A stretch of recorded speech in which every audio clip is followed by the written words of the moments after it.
Don't be afraid to make mistakes and learn to be comfortable with being uncomfortable is the advice our next inductee offers to those getting started in business. Troy Parris Pearley was born on December 20th, 1969, to Sean Edwards Morrison and Walter Pearley. He grew up in Brooklyn, New York with 5 brothers and sisters and attended Samuel J. Tilden High School, graduating in 1987. Troy's greatest memories from childhood revolve around his mother, pictured here, and her uncompromising attitude.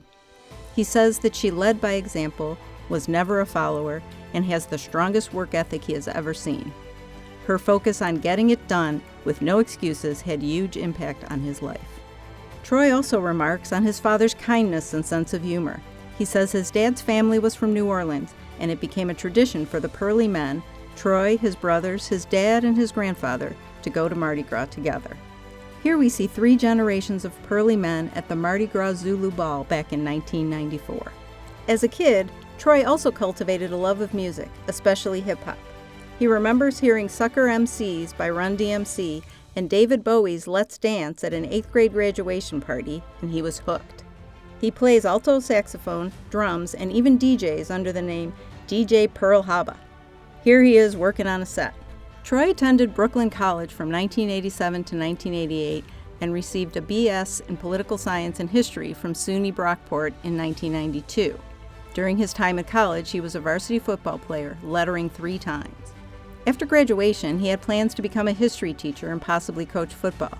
However, he went to work for Ralston Purina Company, which started his career in CPG. He met his wife Wadia in Brooklyn through a mutual friend.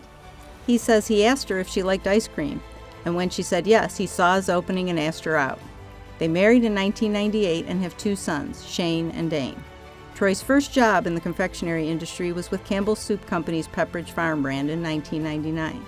He spent 3 years there as an account manager before he began his career in chocolate, joining Ghirardelli Chocolate Company in 2003.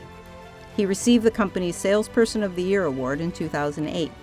In 2012, Troy joined the Divine Chocolate team, where he was promoted twice within his first 4 years.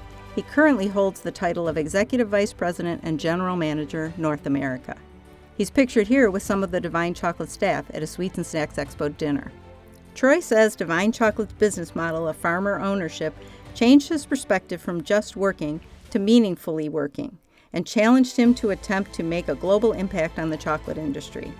Here he is with the Kawapa Kuku farmer and part owner of Divine, Mercy Zah. He says that today, as he reads headlines that challenge companies in terms of diversity, equity, inclusion, and sustainability, he is proud to work for a company where these terms have been an integral part of the business since day one. Troy notes that being involved in the industry beyond your job is like being involved at the PTA for the school your child attends. It makes it a better place. Along with the day-to-day work he does with Divine, Troy is an active member of the NCA, volunteering with the Young Professionals Network Mentoring Program and participating in the Washington Forum.